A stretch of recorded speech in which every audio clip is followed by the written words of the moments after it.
11.1 exercise की बात कर रहे हैं। फर्स्ट क्वेश्चन वो क्या रहा है, if a line makes angles 90 degree 135 degree 45 degree with X Y and Z axis respectively, find its direction cosine. Direction cosine का मतलब क्या है? इन्हीं के डायग्राम को देखो, मेरा वाला तो डिलीट हो गया होगा शायद। देखो ये लाइन आपको दिख रही होगी ओ एल।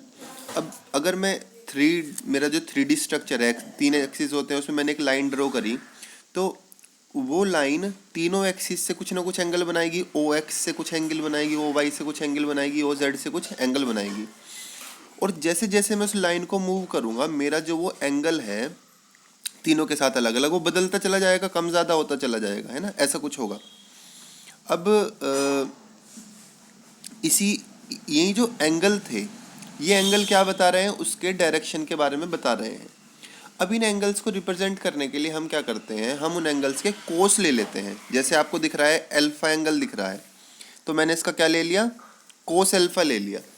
बीटा एंगल दिख रहा है तो मैंने इसका कोस बीटा ले लिया। जो गामा एंगल था जेड एक्सिस का, तो मैंने इसका कोस गामा ले लिया। अब क्योंकि कोसाइन इन एंगल इस लाइन की डायरेक्शन बताते हैं, इसीलिए इसको डायरेक्शन कोसाइंस कहते हैं। ठीक है, तो हमारे पास डायरेक्शन कोसाइन 3 होते हैं, कोस अल्फा, कोस बीटा और कोस गामा, जहाँ पर alpha beta gamma X Y Z axis के साथ उनके एंगल हैं। अब इतनी समझ के साथ आप लोग ज़रा इस क्वेश्चन को फिर से देखें। वो कह रहे हैं if a line makes angle 90 degree 135 degree 45 degree with X Y and Z axis respectively, find its direction cosine. उसने एक्सिस के साथ एंगल दिए हैं और कहता है कि इसका डायरेक्शन कोसाइन बताओ। मैं इस क्वेश्चन को जो है लेकर चलता हूँ नोट्स में।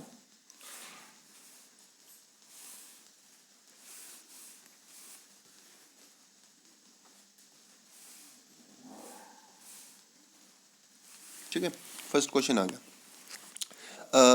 सॉल्यूशन कैसे करेंगे हम? Angle of line with x axis, general notation है, अल्फा से रिप्रेजेंट करते हैं, दैट इज 90 डिग्री। फिर ऐसे लिखूंगा angle of line with y axis, notation है beta 135 degree. Angle of line with z axis, notation है गामा, और दिया है 45 डिग्री। अब डायरेक्शन कोसाइंस क्या निकलेंगे? डायरेक्शन कोसाइंस ऑफ लाइन, जो लाइन है उसके डायरेक्शन कोसाइंस क्या होंगे? कोस अल्फा, कोस बीटा और कोस गामा। कोस अल्फा की वैल्यू आएगी कोस 90 डिग्री। कोस 90 डिग्री कितना होता है, कोई बताएगा मुझे? कोई भी बता दो। 0। ठीक है। कोस बीटा का मतलब है कोस 135 डिग्री। कोस 135 डिग्री की वैल्यू कितनी होती है?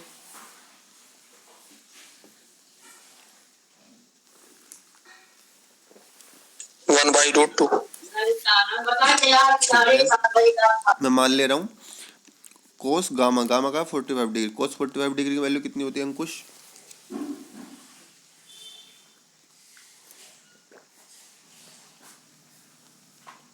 1/√2। कोस 135 डिग्री की वैल्यू पक्का 1/√2 होती है। सर ऐसा मेरे को लगा, क्योंकि अपन करेंगे cos 90 + 45, तो वही आएगा। नहीं, कोस 90 + 45 में साइन तो हो जाएगा, लेकिन क्वाड्रेंट कौन सा जाएगा? Second quadrant. और सेकंड क्वाड्रेंट में कोस की वैल्यू कैसी होती है? ये STC साइन नेगेटिव लग जाएगा। Minus, yes sir, negative. ठीक है, चलिए हुआ। और ये तीनों आ गए आपके आंसर। ठीक है, डायरेक्शन कोसाइन निकालने को हमने आसानी से निकाल दिया। बनाना इजी स्टफ, कुछ खास नहीं था इसमें, ना बने तो मुझे रोक देना। अब देखो second question, find the direction cosines of a line which makes equal angle with the coordinate axis. कोई आप में से मुझे बताएगा कि वो कहना क्या चाह रहा है, क्या पूछ क्या रहा है और कैसे करेंगे? अब तक पढ़े हुए क्या बेस पर?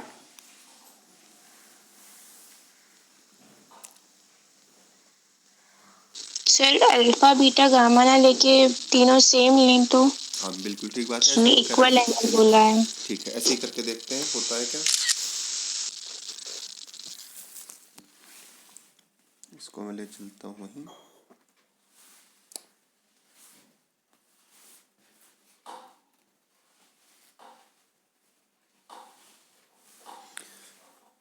Find the direction cosines of line which makes equal angle with coordinate. अब मतलब ये है कि ये तो मेरे एक्सिस थे और जो मेरी लाइन है वो कुछ इस तरह की है कि इधर से भी वो अल्फ़ा एंगल बनाती है। मैं अल्फ़ा नहीं लिखता, कुछ और सिंबल देता हूँ ताकि अलग मैं दे देता हूँ इसको डेल्टा दे देते हैं। वो वाई एक्सिस से भी डेल्टा एंगल बना रही है और वो जेड एक्सिस से भी डेल्टा एंगल बना रही है, ठीक है। और उसने मुझे निकालने का है डायरेक्शन कोसाइंस। तो मैं लिखता कैसे हूँ इसको, I will write line of नहीं angle of line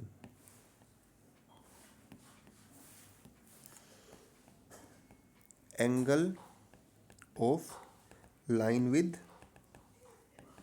x axis, alpha की वैल्यू है delta. Angle of line with y axis, beta की वैल्यू भी है delta. Angle of line with z axis यानी कि गामा, उसकी वैल्यू भी है डेल्टा। अब हम निकालते हैं direction cosines of line. Cos alpha यानी कि कोस डेल्टा आ गई वैल्यू, कोस बीटा ये भी कोस डेल्टा आ गई, कोस गामा ये भी आ गई कोस डेल्टा। अब यहाँ तक तो आ गया, लेकिन इसके आगे मुझे नहीं पता अभी क्या किया जाए। अब मैं एक आपको बताता हूँ आइडेंटिटी। जो डायरेक्शन कोसाइंस होते हैं, cos alpha cos beta cos gamma, को यहाँ पर अलग से लिख रहा हूँ मैं। उनके बीच में एक रिलेशन होता है, रिलेशन बिटवीन डायरेक्शन कोसाइंस। क्या रिलेशन होता है, शायद हमने पहले भी पढ़ा हो। सर सभी का सम शायद 1 होता है। ऐसा ही कुछ, ऐसा ही कुछ। कोस बहुत करीब है, बस थोड़ा सा एक शब्द नहीं आया। उनके सर सबका स्क्वायर का सम वन होता एग्जैक्टली है। बच्चे एग्जैक्टली, उनके स्क्वायर का सम इक्वल टू 1 होता है। और डायरेक्शन कोसाइंस को हम एक और सिंबलाइजेशन से रिप्रेजेंट करते हैं एल एम और एन से, है ना। कोस अल्फा को एल लिखते हैं, कोस बीटा को एम लिखते हैं और कोस गामा को एन लिखते हैं। अब ये चीज़ मुझे पता है कि तीनों डायरेक्शन कोसाइन के स्क्वायर का सम 1 है, तो वो यहाँ पर भी काम करेगा। हम लिखेंगे we know that L square plus M square plus N square equals to 1। So cos square alpha plus cos square beta plus cos square gamma equals to 1। और तीनों की वैल्यू क्या है, कोस डेल्टा। तो cos square delta plus cos square delta plus cos square delta equals to 1। यहाँ से आएगा 3 cos square delta equals to 1। ये क्या बन जाएगा, cos square delta equals to 1/3 और कोस डेल्टा इक्वल्स टू 1/√3। और डेल्टा की वैल्यू आ जाएगी कोस इनवर्स 1/√3। और उसने पूछा क्या था, find the direction cosines of line which makes. अच्छा, डायरेक्शन कोसाइन पूछे थे, तो हमें एंगल निकालने की ज़रूरत नहीं है। आपकी कोस डेल्टा की वैल्यू कितनी आ गई, 1/√3। सर प्लस माइनस में ना होगा। बिल्कुल सही बात है, प्लस माइनस में होगा। और डायरेक्शन कोसाइन, तो डायरेक्शन कोसाइंस आर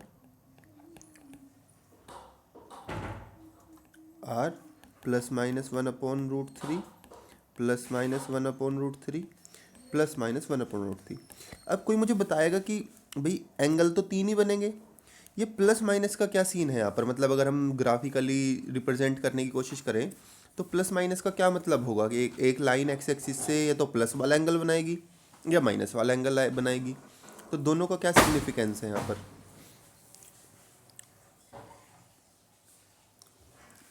सर एक एंटी क्लॉकवाइज बनेगी और क्लॉकवाइज बनेगी। हाँ, ये नज़रिया भी सही है, ऐसा भी कह सकते हैं। जो मैंने पढ़ा बुक में, अब बात वही थी, बस वो घुमाकर उसको कैसे कहते हैं कि लाइन जो है वो एक तरफ नहीं बढ़ती, वो जाती है दूसरी तरफ भी तो जाती है ना।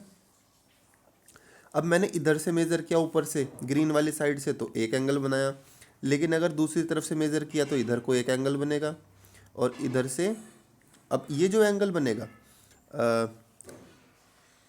ये कितना होगा, मैं कैसे ड्रॉ करूँ डायग्राम।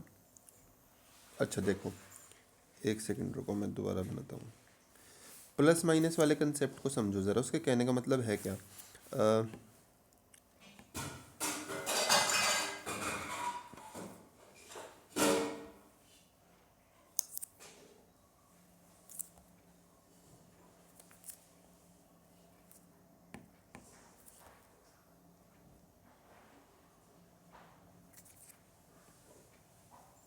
ये लाइन है मेरी, अब एक तरफ से तो एंगल बना इतना, ये है ना, मैंने इस साइड से मेज़र कर लिया, ये एंगल बना मेरे पास में डेल्टा या कुछ भी। अब अगर मुझे दूसरा एंगल मेज़र करना हो दूसरी साइड वाला, तो वो क्या होगा, वो पूरा जो एंगल था, मैं अगर इसको नीचे से मेज़र करूँगा, ब्लू से लिख रहा हूँ मैं, इधर से आप देखें ये वाला एंगल कितना होगा, पूरी लाइन का एंगल 180 डिग्री, और उसमें से डेल्टा निकल गया तो ये हो जाएगा 180 माइनस डेल्टा, ठीक है। और कोस 180 माइनस डेल्टा किसके इक्वल होगा, माइनस कोस डेल्टा के इक्वल, है ना।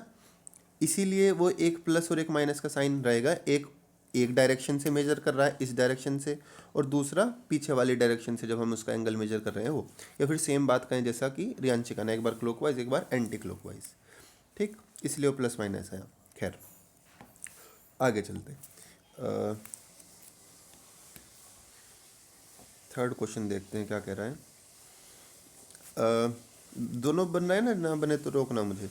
If a line has a direction ratios then what are its direction cosine. अब डायरेक्शन रेशियो क्या है, पहले डायरेक्शन रेशियो देखो क्या है, फिर उसके बाद इस क्वेश्चन को करते हैं। डायरेक्शन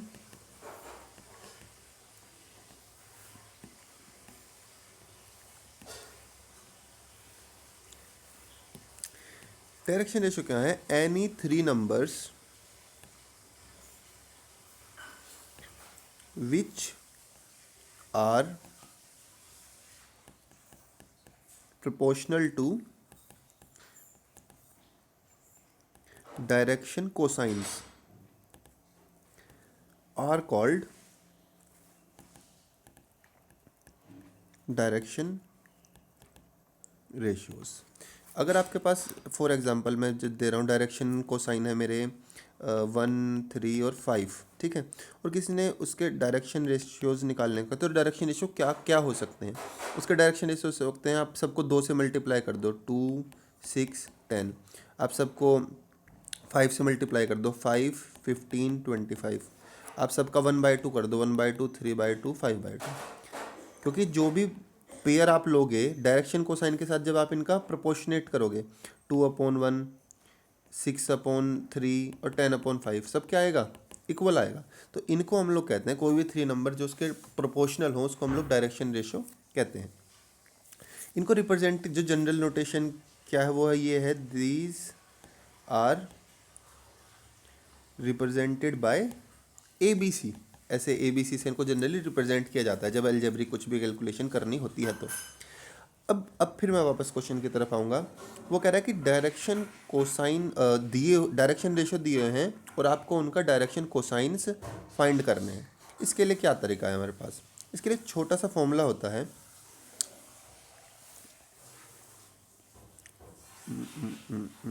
ये कल वाला है, ये देखो एल, ये जो सर्कल के अंदर आप लोगों को दिख रहा होगा फॉर्मूला, उसमें प्रूफ दिया हुआ है, तो वीडियो देख लेना है PDF। अभी बस फॉर्मूला देखो ध्यान से, बस याद करने वाला काम है।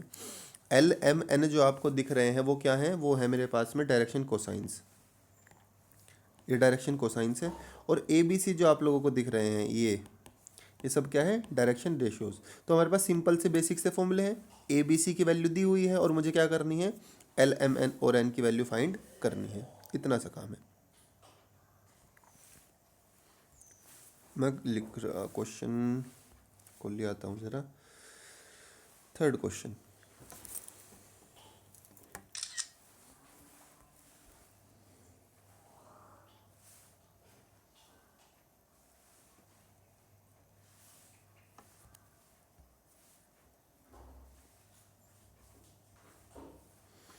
थर्ड क्वेश्चन ये है, सॉल्यूशन करते हैं इसका।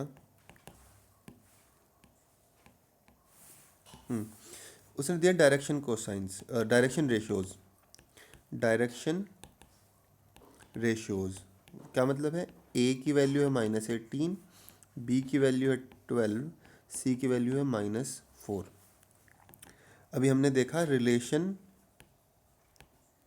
Between D Rs, direction ratio को डी आर लिखते हैं एंड डायरेक्शन कोसाइन को लिख लेते हैं डी सी से, ना, ज़्यादा नहीं मेहनत करते। क्या रिलेशन था?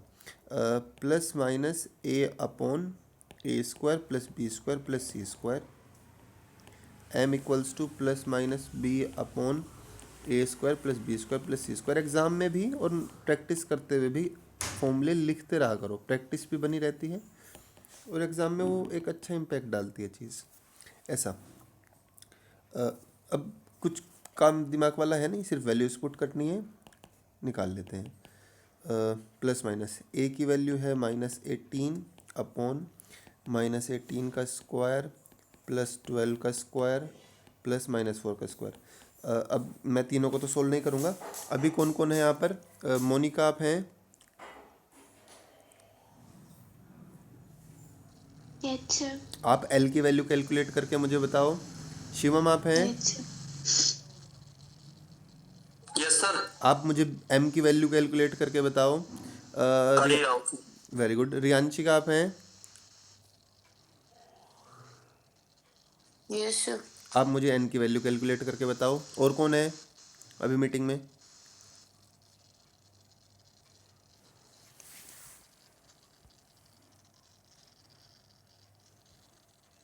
ठीक है, तीनों मुझे एक एक वैल्यू कैलकुलेट करके बताओ।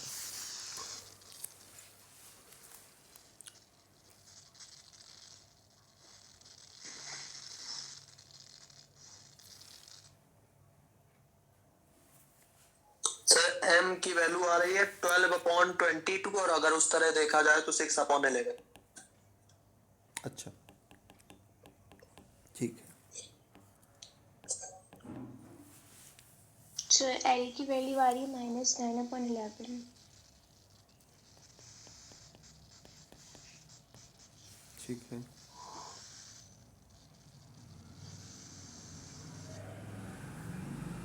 -9/11 आ रही है। Yes sir. ठीक है,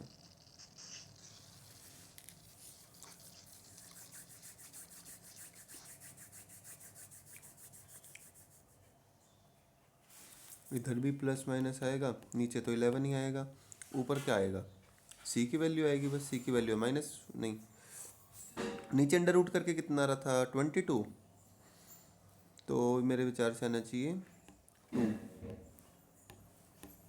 रियांशी का चेक करके बताएंगे, अभी हमने अंदाज़ा भर लगाया है, माइनस प्लस।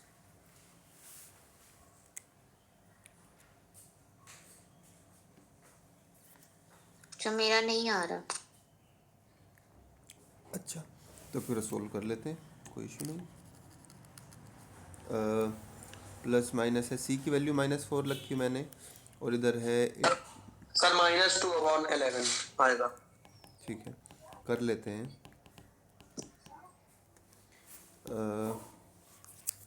ऊपर तो -4 ही रखते हैं। अभी 18 का स्क्वायर कितना होता है बच्चों?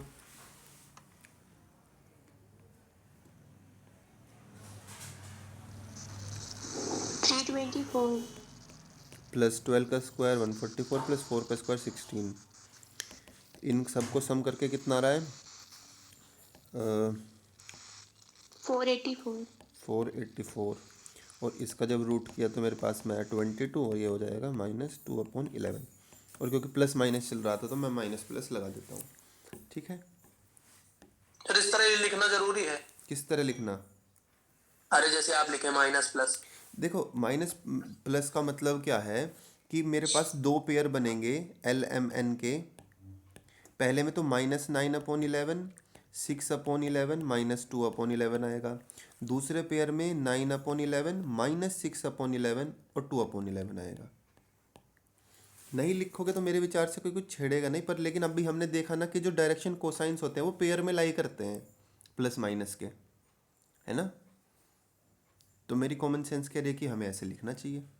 और अगर मैं तीनों में plus minus plus minus plus minus लिख देता तो ऐसा लगता कि पहले तीनों प्लस के आएंगे फिर तीनों माइनस के आएंगे, तो वो भी गड़बड़ था। इसीलिए मैंने जहाँ पर प्लस में वैल्यू आ रही थी वहाँ पर प्लस माइनस लिखा, जहाँ पर नेगेटिव वैल्यू आ रही थी वहाँ मैंने माइनस प्लस लिखा, ताकि पता चले कि पहले ऊपर ऊपर वाला पढ़ना है फिर नीचे नीचे वाला पढ़ना है। बनी बात? Yes sir. ओके। ये था थर्ड क्वेश्चन। कहाँ भाग गया? बस 4-5 क्वेश्चन करेंगे, ख़त्म, 35 हो गए। फोर्थ क्वेश्चन पढ़ रहा हूँ। शो दैट द पॉइंट्स ये आर कोलिनियर। बचपन से जब भी कोलिनियर के बहुत सारे तरीके हम लोग पढ़ते हैं, है ना। जो आसान लगे उसको इस्तेमाल कर लो। अगर एग्ज़ाम में कोलिनियर आया और आपने वो 11th क्लास में नहीं पढ़ा, कहीं और क्लास में पढ़ा है, आप उसको उस तरीके से करो, है ना। ज़रूर जो आसान उस टाइम पर आपको लग रहा हो, कोई बाउंडेशन, अगर उसने मेथड मेंशन नहीं किया तो किसी भी तरीके से आप कर सकते हैं। यहाँ पर एक और तरीका हमारे पास आ रहा है। देखो, पहले थोड़ा सा कंसेप्ट समझो। वो क्या कह रहा है कि डायरेक्शन रेशियो क्या है, वो उस लाइन के रेशियो को बताते हैं, कि मतलब डायरेक्शन को बताते हैं। अब मेरा पॉइंट ए है, मेरा पॉइंट बी है और मेरा पॉइंट सी है। अगर मैं बच्चों लाइन ए बी ड्रॉ करूं तो इसका कुछ डायरेक्शन रेशियो आ जाएंगे। डायरेक्शन रेशियो की बात कर रहा हूँ मैं, क्योंकि वो निकालने आसान होते हैं। तो D Rs of A B, अगर मैं इसी लाइन को एक्सटेंड कर दूं और ये सीधी जाकर मिल जाए सी पर, तो जो डायरेक्शन रेशियोज ऑफ ए सी हैं, अब क्योंकि लाइन तो सेम ही है तो दोनों इक्वल होने चाहिए कि नहीं होने चाहिए? होने चाहिए, है ना, क्योंकि तीनों कोलिनियर थे। अब मैं ऐसे पॉइंट बना रहा हूँ कि ये कोलिनियर नहीं है। मैंने पहले ए बी बनाई, इनके नाम दे देते हैं ए बी और सी। अब जो direction D Rs of A B होंगे एक आएंगे। मैंने क्या किया, अब दूसरी लाइन बनाई ए सी, क्योंकि कोलिनियर नहीं थे, दो लाइन बनेंगी, तो मेरे पास में डी आर्स ऑफ ए सी आएंगे। इस केस में ये दोनों इक्वल होंगे कि नहीं होंगे?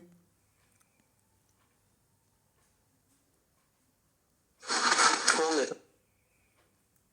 देखो, डायरेक्शन रेशियो क्या होता है, लाइन का डायरेक्शन बताता है। क्या लाइन ए बी और ए सी दोनों सेम डायरेक्शन में है?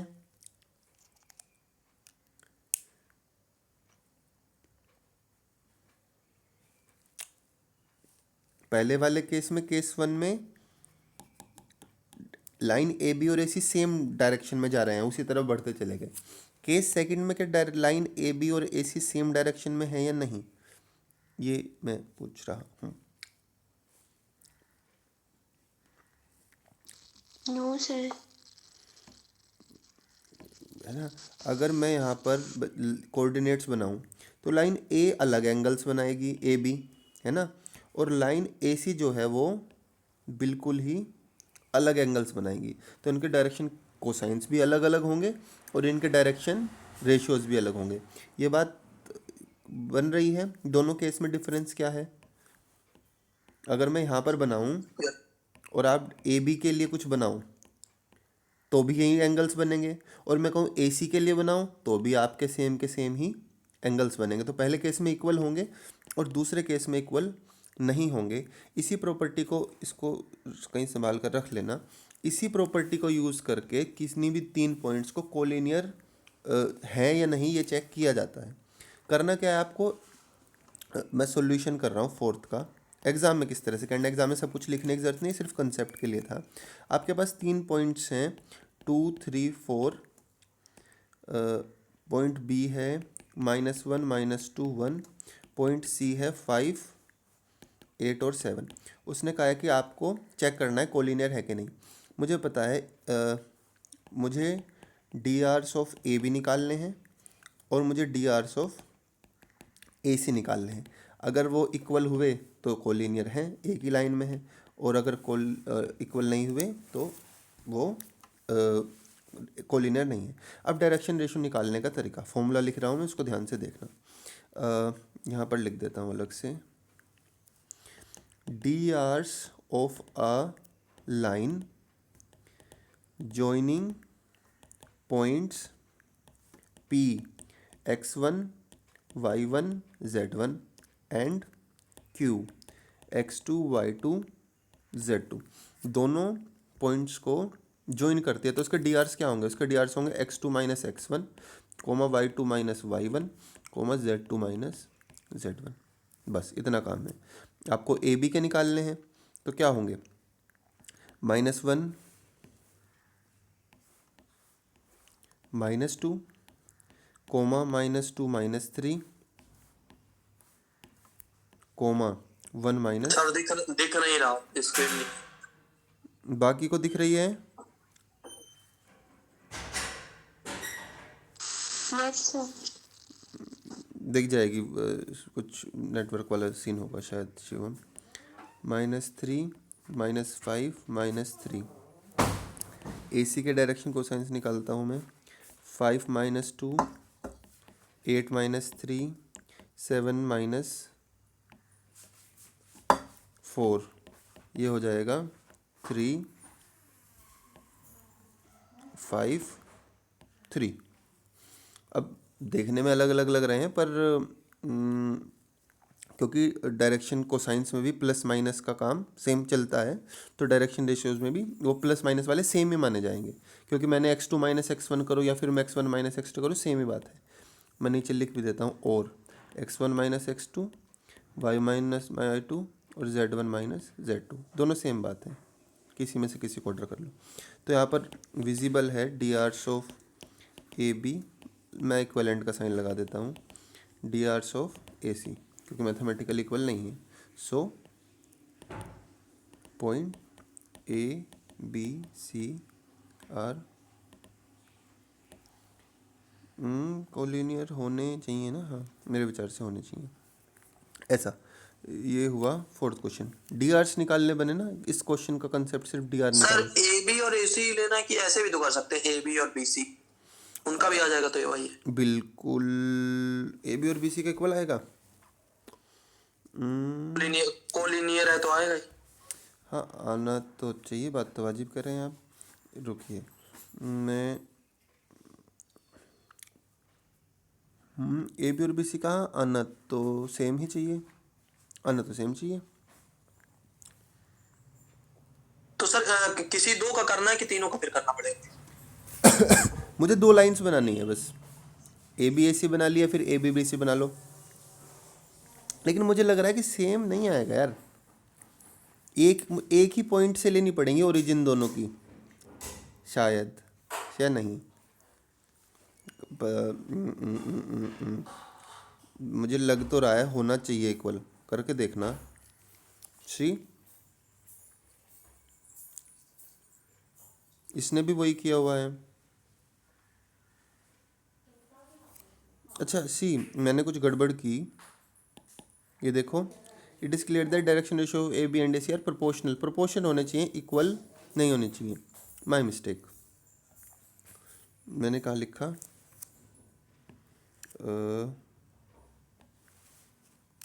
अपनी गलती को सुधार लेते हैं। यहाँ पर इक्वल नहीं होने चाहिए, प्रोपोर्शनल होने चाहिए।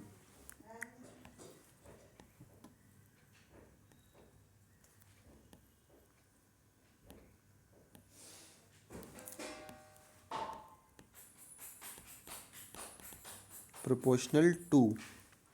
और जब अलग अलग होंगे तो उस केस में क्या होगा?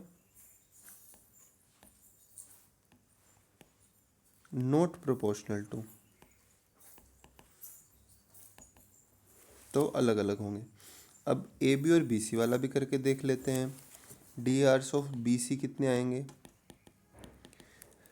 ये आएगा 5 + 1 कोमा 8 + 2 कोमा 7 - 1 6 10 6। अब प्रोपोर्शनल है ना?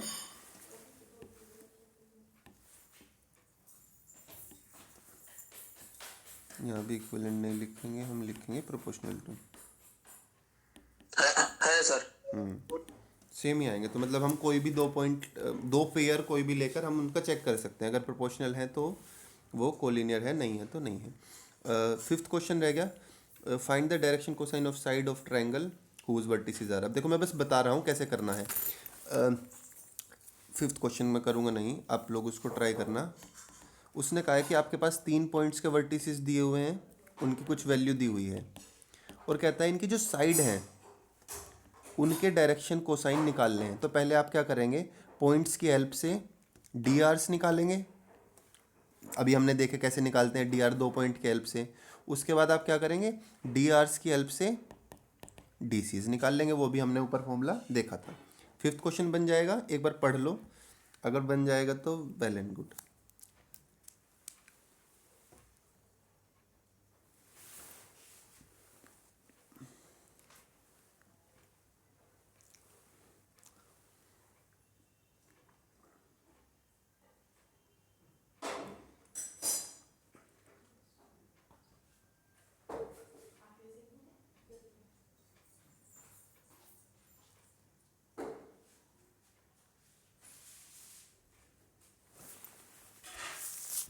हो जाएगा ना? Yes yes sir. सर पर तीनों का निकालना पड़ेगा, जैसे ए बी का, फिर ए सी का, फिर बी सी का, तीनों का। क्वेश्चन आसान है लेकिन बहुत थोड़ा बड़ा सा है, सारे निकालना। हाँ वही ना। हाँ थोड़ा सा मेहनत काम है, इसलिए मैं नहीं करा रहा, कर लेना, आसान है, हो जाएगा। ठीक।